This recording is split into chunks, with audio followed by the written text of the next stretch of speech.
முதல்வர் ஸ்டாலின் அவர்கள் என்னன்னா ஒரு ஈகோ அரசியல் பண்ணிட்டாரு. இன்னொன்னு வந்து அவரு தவறான வழிநடத்தலுக்கு ஆளாயிட்டாரு. ஏன்னா நம்ம ரொம்ப நாள் முன்னாடியே சொல்லியிருந்தோம். ஏன்னா அரசியல்ல அந்த சமாதான பேத தண்டம் வந்து சரியா பயன்படுத்தணும். எங்க சமாதானமா போகணுமோ அங்க சமாதானமா போகணும், எங்க சண்டைக்கு போகணுமோ அங்க சண்டைக்கு போகணும். பாஜக ரொம்ப ஸ்ட்ராங்கா எழுந்து நிக்கிறப்ப மத்தியில் மீண்டும் பாஜக தான் வரப்போகுதுங்கிறது இவங்களுக்கு தெரிஞ்சதுமே இன்னைக்கு சமாதான போக்கு வராங்க. சோ இதை பாஜக விரும்புறேன். அன்னைக்கே சமாதானத்துக்கு போயிருந்தா அன்னைக்கே வந்து காங்கிரஸ் கல்வி விட சொல்லி அழுத்தம் கொடுக்கப்பட்டதா சொல்றது. அப்ப அன்னைக்கே கல்வி விட்டு அன்னைக்கே பாஜக பேச கேட்டிருந்தா ஒருவேளை இவர்கள் தப்பிச்சிருக்கலாம். ஏன்னா 2011 என்ன பண்ணாங்கன்னா காங்கிரஸ் ஒரு தப்பு, மு.க. ஸ்டாலின் அவர்கள் மேலேயே வந்து ரைடு விட்டாங்க. சிபிஐ விசாரணை வரைக்கும் வந்தது, இடி விசாரணை வரைக்கும் வந்தது. அந்த வெளிநாடுக்கார இறக்குமதி பண்ணதுல வரி ஏற்பு. அதெல்லாம் வந்து மக்கள் அன்னைக்கு பேசு பொருளா இருந்தனாலதான் 2011 அதை இவர்கள் 63 சீட்டு மிரட்டி வாங்கி படுதோல்வி அடைச்சாங்க. இப்ப வந்து வரக்கூடிய நாட்கள்ல முதலமைச்சர் மேலேயே ஒரு ரைடு வருதுன்னா நிச்சயமா 2024 அது மிகப்பெரிய அளவுக்கு எதிரொலியாகும். மக்கள் வந்து பாத்துக்கிட்டே இருந்தாங்க. பாஜக செயல்பாடுல இருக்குது, இவர்கள் வந்து வாய் மட்டும் தான் பேசுறாங்க அப்படின்னா மக்கள் பாஜக பக்கம் போனாங்க. ஏன்னா ஓபிசி கமிஷனுக்கு அதிகாரம் கொடுத்தது மோடி அவர்கள். ஓபிசி பிரதமரா மோடி வந்திருக்கிறார், ஓபிசி அதிகமா சிஎம் ஆக்கி இருக்கிறார். அதனாலதான் பாஜக அவங்க ஓட்டு போடுறாங்க. நிதிஷ்குமாருமே பிரதமர் பதவி கிடைக்காதனால ஒரு கடுப்புலதான் இந்த கூட்டணி தொடர்ந்து இருக்காரு. திமுகவால அவருக்கு பின்னடைவு தான் ஏற்படும் சொல்லி நிதிஷ்குமாருக்கு ரொம்பவே பிடிக்காது. அவருமே வந்து இந்த கூட்டணி கொஞ்சம் டிஸ்டன்ஸ்ல இருக்கதான் பாக்குறாரு அப்படிங்கிறது பார்க்கிறோம். சோ இன்னும் வரக்கூடிய ரைடுகள், இன்னும் வரக்கூடிய கைதுகள் எல்லாமே வந்து இந்த ஐஎன்டி கூட்டணியை கலகலத்து போக வைக்க வாய்ப்புகள் அதிகமாவே.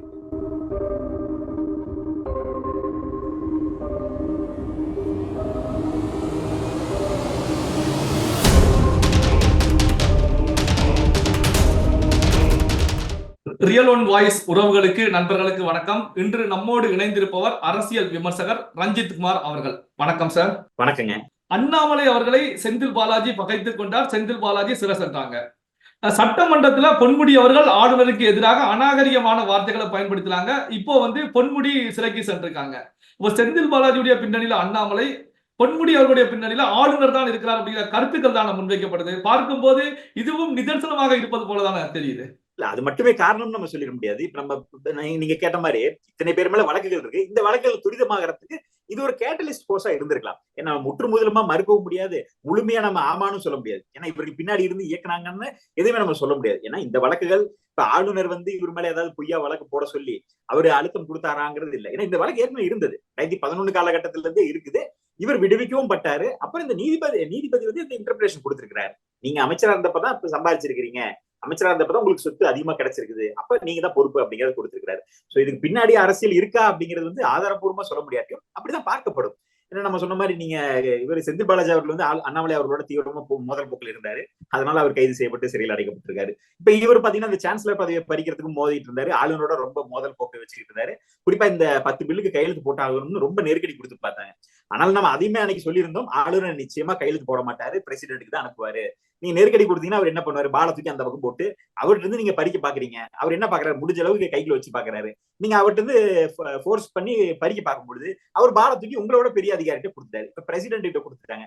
இப்ப ஒண்ணும் பண்ண முடியாம நம்ம எப்பயும் சொன்ன மாதிரி அது சென்னையில ராஜ்பவன்ல கடப்புல கடந்தது, இன்னைக்கு டெல்லியில இப்ப குடியரசுத் தலைவர் மாளிகையில இன்னைக்கு கிடப்புல கிடக்குது அப்படிங்கறத நம்ம பாக்குறோம். சோ இது வந்து பின்னாடி ஒரு அரசியல் இன்டர்பிரேஷன் கொடுக்கலாம். ஆனா மக்கள் அதை வந்து பெருசா படுத்த மாட்டாங்க. ஏன்னா செந்தில் பாலாஜி அவர்கள் கைது செய்யப்பட்டமே அவர்கள் மேல இரக்கம் வரல, அது அரசியல் பழிவாங்கல்னு சொல்லப்பட்டது. ஆனாலுமே அவரு தப்பு பண்ணிருக்கிறாரு, அதுக்கு தண்டனை கொடுக்கப்பட்டிருந்தா மக்கள் வரவேற்றாங்க. அதே மாதிரி இவருமே தப்பு பண்ணிருக்கிறாரு, இவர் மேல பல வழக்குகள் இருக்கு. இவர் கைது செய்யப்பட்டதை மக்கள் வரவேற்கதான் செய்யறாங்க. ஏன்னா ஊழல் பண்ணிருக்கிறாங்க, முறைகேடு பண்ணிருக்கிறாங்க அப்படிங்கிறப்ப இது அரசியல் காரணங்கள் இருந்தாலும், அரசியல் பழிவாங்கலா இருந்தாலும் தண்டிக்கப்பட்டதுல மக்கள் வரவேற்பு தான் அதிகமா இருக்குன்னு பாக்குறோம். இப்போ திமுக எடுத்துக்கிட்டா கலைஞர் காலத்து திமுகவுல அமைச்சர்களாக இருக்கும் போது யாருமே குற்றவாளியாக அறிவிக்கப்படுவது, கைது செய்யப்படுவது, இது போன்ற நிகழ்வுகள் எதுவுமே நடந்தது கிடையாது. எதிர்கட்சியாக இருக்கும் போது இருந்த காலகட்டத்தில் நடந்திருக்கிறது. அதாவது கலைஞர் அவர்கள் தன்னுடைய அமைச்சரவையை காப்பாற்றுவார், எந்த நிலைக்கு சென்றாவது காப்பாற்றி விடுவார் அப்படிங்கிற கருத்துக்கள் இருக்கிறது. ஆனா முதல்வர் மு.க. ஸ்டாலின் அவர்களை பொறுத்த வரைக்கும் அவருடைய அமைச்சரவையில இருக்கக்கூடிய முக்கியமான அமைச்சர், திமுக ஆட்சிக்கு வரும்போது எல்லாமே அமைச்சராக இருக்கக்கூடிய ஒரு பொன்முடி, திமுகவுடைய ஒரு முக்கியத்துவம். இப்படி ஆளும் கட்சியாக இருக்கும் போதே ஒரு அமைச்சர் வந்து குற்றவாளின்னு அறிவிக்கப்படுகிறார், எந்த நேரத்தில் வேண்டுமென்றாலும் அடுத்து சிறை செல்லக்கூடிய ஒரு சூழ்நிலையில இருந்துட்டு இருக்காங்க. அப்ப இந்த நிகழ்வை பொறுத்த வரைக்கும் அப்ப திமுகவுக்கு எப்படி மிகப்பெரிய ஒரு பின்னடைவை கொடுக்குமா? நிச்சயமா அது பெரிய பின்னடைவு தான். ஏன்னா மக்கள் மத்தியில் இன்னைக்கு வந்து ஒரு குற்றவாளி, இவரோட அமைச்சரவையில் இருக்கக்கூடிய ஒருத்தர் வந்து விசாரணை கைதியா இருக்காரு, ஒருத்தர் வந்து குற்றவாளின்னு நிரூபிக்கப்பட்டாரு, இன்னும் மற்றவர்கள் மேல வழக்கு இருக்கு. எப்ப யாரு சிறைக்கு போவா, எப்ப யாரு கைது செய்யப்படுவா, எப்ப யாரு குற்றவாளின்னு அறிவிக்கப்படுவாங்கிறதே தெரியாத அளவுக்கு ஒரு பதட்டமான சூழல் இருக்கு. ஏன்னா எல்லார் மேலேயுமே ஊழல் குற்றச்சாட்டு, சொத்து குவிப்பு வழக்கு, இடி விசாரணைன்னு சொல்லி தொடர்ந்து எல்லார் மேலேயுமே பிரச்சனைகளோட இருக்குது. நீங்க சொன்ன மாதிரி நீங்க கேட்ட கேள்வி நியாயம். கலைஞர் அவர்கள் காலத்துல யாரையுமே தொட முடியல அப்படின்னா அவரு அந்த ராஜதந்திர அரசியல பண்ணாரு. நீங்க என்ன 15 ஆண்டுகள் மத்தியில கூட்டணியில இருந்தாரு. பாஜகவோடையும் கூட்டணியில இருந்தாரு, காங்கிரஸோடையும் கூட்டணியில இருந்தாரு. வேற அதாவது வேற ஒரு குறுகிய கால ஆட்சி வந்தாலும், ஜனதா ஆட்சி வந்தாலும் அதுலயும் கூட்டணியில இருந்தாரு. எல்லா ஆட்சியிலுமே அவர் கூட்டணியை வைப்பாரு. அந்த அளவுக்கு தன்னோட அந்த பேர வலிமையும் கூட்டிட்டு போனாரு அப்படிங்கறத பாக்குறோம். முதல்வர் ஸ்டாலின் அவர்கள் என்னன்னா ஒரு ஈகோ அரசியல் பண்ணிட்டாரு. இன்னொன்னு அவரு தவறான வழிநடத்தலுக்கு ஆளாயிட்டாரு. ஏன்னா நம்ம ரொம்ப நாள் முன்னாடியே சொல்லியிருந்தோம், முதலமைச்சர் தவறா வழிநடத்தப்படுறாரு. ஏன்னா அரசியல்ல அந்த சமாதான பேத தண்டம் சரியா பயன்படுத்தணும். எங்க சமாதானமா போகணுமோ அங்க சமாதானமா போகணும், எங்க சண்டைக்கு போகணுமோ அங்க சண்டைக்கு போகணும். எல்லா இடத்துலயும் சண்டைக்கு போனாலும் வேலைக்கு ஆகாது, எல்லா இடத்துலயும் சமாதானத்துக்கு போனாலும் வேலைக்கு ஆகாது. ஏன்னா ரொம்ப சமாதானம் போனா மாநில மக்களால் புறக்கணிக்கப்பட்டு ஆட்சி இழக்க வேண்டியது வரும். அதே நேரத்துல எல்லா நேரத்துக்கும் சண்டைக்கு போனோம்னா மத்திய அரசு அதிகாரமா நிற்கிறது, அவர்கள் எது வேணா பண்ணலாம் அரசியல் ரீதியா. அப்ப இது அரசியல் காரணங்கள் இருக்கப்படலாம். ஏன்னா எந்த ஒரு தீர்ப்புக்கு முன்னாடியும் ஒரு அரசியல் கணக்கு இருக்கதான் செய்யும்.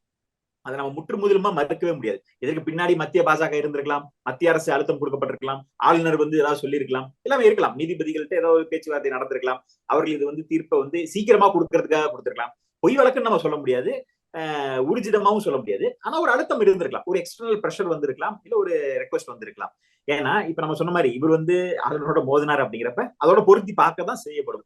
அரசியல் காலத்துல எதையுமே நம்ம புறம் தள்ளிட்டு போக முடியாது. அப்படிங்கிறப்ப இவர்கள் இப்பதான் சமாதான போக்குக்கு வராங்க. என்னன்னா நம்ம சொன்ன மாதிரி இவர்கள் என்ன நினைச்சாங்கன்னா இந்த 5 மாநில தேர்தல்ல அவர்கள் பிஸியா இருக்கிறாங்க. சோ இதுல ஒருவேளை தோத்துட்டா அவர்கள் அதுல இருந்து மீண்டெழுறதுக்கான முயற்சியில தான் இருப்பாங்க பாஜக. இந்த 3 தேர்தலையும் ராஜஸ்தான்லயும், சத்தீஸ்கர்லயும், மத்திய பிரதேசலையும் பாஜக ஒருவேளை படுதோல்வி அடைஞ்சிருந்தா அதுல இருந்து அவங்க ரெக்கவர் ஆகிறதுக்கான டைம் பீரியட் வேணும். ஏன்னா விரைவில் மார்ச்ல தேர்தல் வந்துடும். இப்ப டிசம்பர், ஜனவரி, பிப்ரவரியில 3 மாசத்துல முக்கியமான மாநிலங்களை அவர்கள் கட்டமைக்க தான் முயற்சி பண்ணுவாங்களே தவிர பழி வாங்குறதுக்கான முயற்சியில் இருக்க மாட்டாங்க. அப்புறம் இதை இன்னும் ஸ்ட்ராங்கா ஃபைட் பண்ணி ஒருவேளை பாஜக வீட்டுக்கு அமிச்சிட்டா காங்கிரஸ் ஆட்சி வந்துட்டு இவர்கள் இந்த வழக்குல இருந்தாலும் தப்பிச்சிடலான்னு ஒரு கனவு உலகத்துல வாழ்ந்துட்டு இருந்தாங்க. அந்த கனவு இன்னைக்கு கலைக்கப்பட்டிருக்கு. பாஜக ரொம்ப ஸ்ட்ராங்கா எழுந்து நிக்கிறப்ப மத்தியில் மீண்டும் பாஜக தான் வரப்போகுதுங்கிறது இவர்களுக்கு தெரிஞ்சதுமே இன்னைக்கு சமாதான போக்கு வராங்க. சோ இதை பாஜக விரும்பல. அன்னைக்கே சமாதானத்துக்கு போயிருந்தா அன்னைக்கே காங்கிரஸ் கல்வியோட சொல்லி அழுத்தம் கொடுக்கப்பட்டதா சொல்றது. அப்ப அன்னைக்கே கல்வி விட்டு இருந்து அன்னைக்கே பாஜக பேச கேட்டு இருந்தா ஒருவேளை இவர்கள் தப்பிச்சிருக்கலாம் அப்படிங்கிறது ஒரு யூகமா பாக்குறோம். இவர்கள் இதுக்கு மேல இவர்கள் தப்பிக்க முடியாது. அதுக்குதான் இப்ப முதல்வரே தூதுக்கு போனாலும் அவர் அங்க தூது போற நேரத்துல தான் இங்க ஒருத்தர் குற்றவாளின்னு நிரூபிக்கப்படுறார். இன்னும் பொங்கல் பரிசு வேற வரப்போகுதுன்னு வேற சொல்லிக்கிட்டு இருக்காங்க. சோ பொறுத்து இருந்து பார்ப்போம். தேர்தல் நேரத்துல இன்னும் பல அதிரடிகள் வரும். எப்படி ராஜஸ்தான்லயும் சத்தீஸ்கர்லயும் காங்கிரஸ் ஆட்சி இழக்க தேர்தல் நேரத்தில் நடந்த அந்த கைதுகளும் அந்த ரைடுகளும் தான் முக்கியமான காரணம். ஏன்னா சத்தீஸ்கர் முதல்வர் மேலே குற்றச்சாட்டு வந்தனாலதான் பல திட்டங்களை கொடுத்தாங்க, இலவசங்களை அள்ளி வீசினாங்க, விவசாய கடன்களை இஷ்டத்துக்கு வாக்குறுதி கொடுத்தாங்க. ஆனா அதெல்லாம் மக்கள் புறம் தள்ளி காங்கிரஸை வீட்டுக்கு அனுப்புறதுக்கு காரணம் என்னன்னா முதல்வர் மேலேயே ஊழல் குற்றச்சாட்டு வந்ததுதான். அதனால வரக்கூடிய தேர்தல் நேரத்துல முதல்வர் மேலேயே ஊழல் குற்றச்சாட்டு வரலாம். ஏன்னா 2011 என்ன பண்ணாங்கன்னா காங்கிரஸ் ஒரு தப்பு, மு.க. ஸ்டாலின் அவர்கள் மேலேயே ரைடு விட்டாங்க. சிபிஐ விசாரணை வரைக்கும் வந்தது, இடி விசாரணை வரைக்கும் வந்தது. அந்த வெளிநாடுக்கார இறக்குமதி பண்ணதுல வரி ஏய்ப்பு. சோ அதெல்லாம் மக்கள் மத்தியில் அன்னைக்கு பேசு பொருளா இருந்தனாலதான் 2011 அதை இவர்கள் 63 சீட்டு மிரட்டி வாங்கியுமே படுதோல்வி அடைஞ்சாங்க. அப்ப ஊழல் குற்றச்சாட்டோ விசாரணையோ தேர்தல் நேரத்துல வந்துச்சுன்னா அது அந்த ஆளும் அரசுக்கு ஒரு மிகப்பெரிய நெருக்கடியா வரும். சோ இப்ப வரக்கூடிய நாட்கள்ல முதலமைச்சர் மேலேயே ஒரு ரைடு வருதுன்னா நிச்சயமா 2024 அது மிகப்பெரிய அளவுக்கு எதிரொலியாகும். அது காங்கிரஸுக்குமே பின்னடைவாகும். தென் மாநிலங்கள்ல தான் காங்கிரஸ் வலுவா இருக்குங்கிற அந்த விஷயம் உடைக்கப்பட்டு, ஏன்னா போன தடவை பார்த்தோம்னா தமிழ்நாட்டுல இருந்து அதிகமான எம்பிக்கள் காங்கிரஸுக்கு கிடைச்சாங்க. சோ அது இந்த தடவை உடைக்கப்பட்டு அவரோட எண்ணிக்கையை குறைக்கிறதுக்கான வாய்ப்புகளும் இது அமையறதுக்கான வாய்ப்புகள் அதிகமாவே இருக்கு. ஓகே, கடைசியா ஒரு கேள்வி சார். இப்போ பாத்தீங்க அப்படின்னா திமுகவை பொறுத்த வரைக்கும் ஐஎன்டிஐ கூட்டணியில முக்கியமான கட்சியா இருக்கிறது. ஆனால் 4வது ஆலோசனை கூட்டத்தில் நிதிஷ்குமார் அவர்கள் ஹிந்தி டிரான்ஸ்லேட் பண்ண முடியாது அப்படின்னு சொல்லி திமுகவுக்கு எதிரான கருத்துக்களை முன் வச்சிருந்தாங்க. மோடி அவர்களை பொறுத்த வரைக்கும் ஐஎன்டிஐ கூட்டணியை ஊழல் கூட்டணி அப்படிங்கிறது தான் அழுத்த திருத்தமாக ஆரம்பத்திலிருந்தே சொல்லிக்கிட்டு இருக்காங்க. அப்ப முக்கியமான ஐஎன்டிஐ கூட்டணியில முக்கியமான அலையன்ஸாக இருக்கக்கூடிய திமுக சார்புடைய ஒரு அமைச்சர் ஊழல் விவகாரத்துல, முறைகேடு விவகாரத்துல குற்றவாளி என்று தீர்ப்பளிக்கப்பட்ட நிகழ்வு திமுக ஐஎன்டிஐ கூட்டணியில தொடருமா அல்லது ஐஎன்டிஐ கூட்டணியில பிளவு ஏற்படுவதற்கான ஒரு சூழல் உருவாகுமா? நிச்சயமா ஐஎன்டி கூட்டணியில ஒரு பெரிய பிளவு ஏற்படுறதுக்கான வாய்ப்புகள் இருக்கு. ஏற்கனவே அது சலிசிலியா நொறுங்கிருச்சு அப்படின்னு பார்க்க வேண்டியதா இருக்கு. ஏன்னா கமல்நாத் அவர்கள் போயிட்டு அகிலேஷ் சாது வக்கீலேஷ் சாதுன்னு சொல்லிட்டு போயிட்டாரு. அதுவே ட்ரிகர் பாயிண்டா போய் அகிலேஷ் அவர்கள் வந்து அதிருப்தியில தான் இருக்காரு அப்படிங்கறத பாக்குறோம். அவர் தான் பேசிட்டு போயிட்டாரு, காங்கிரஸாவது கொஞ்சம் பேச்சுவார்த்தை பண்ணிருக்கலாம். அன்னைக்கு இவர்கள் வந்து ஒரு பிக் பிரதர் ஆட்டிடியூடோட அவர்களை கண்டுக்கவே இல்லை, கணக்குல கூட எடுக்கல, ஒரு பேச்சுவார்த்தை கூட எடுக்கல, ஒரு சமரச போக்கு கூட போகல காங்கிரஸ் அப்படிங்கறத பாக்குறோம். இன்னைக்கு கமல்நாத் அவர்களை தூக்கி போட்டுட்டு இன்னைக்கு ஓபிசி லீடர் ஒருத்தர் கொண்டு வந்து போட்டுருக்காங்க. கமல்நாத் அவர்கள் வந்து பிராமின் லீடர், அவரை ப்ரொஜெக்ட் பண்ணி கொண்டு போனாங்க, எடுபடலைங்கிறதுன்னு. இப்பதான் அவர்கள் வந்து திருந்தி இன்னைக்கு ஓபிசி லீடரை கொண்டு வராங்க. ஆனா பாஜக வந்து ரொம்ப ரொம்ப காலமாவே ஓபிசி பாலிடிக்ஸ் பண்ணிட்டு இருக்கு, ஓபிசி முதல்வரை கொண்டு வந்து வச்சிருக்குது. அதனால ஓபிசி ஓட்டை அறுவடை பண்ணுது. இன்னைக்கு இவர்கள் வந்து வெறும் பேச்சு அளவுல மட்டுமே இருக்கிறாங்க. சமீபத்துல பார்த்தோம், இந்த ஐஎன்டி கூட்டணி வந்து ஸ்மார்ட்டான மூவ் எடுத்தாங்க. பாஜகவே கொஞ்சம் கதி கலங்கினாங்க. ஏன்னா ஓபிசி பாலிடிக்ஸை கையில எடுத்து கேஸ்ட் சென்சஸ் எடுக்கணும்னு மிகப்பெரிய அளவுக்கு வீரியமா பண்ணாங்க.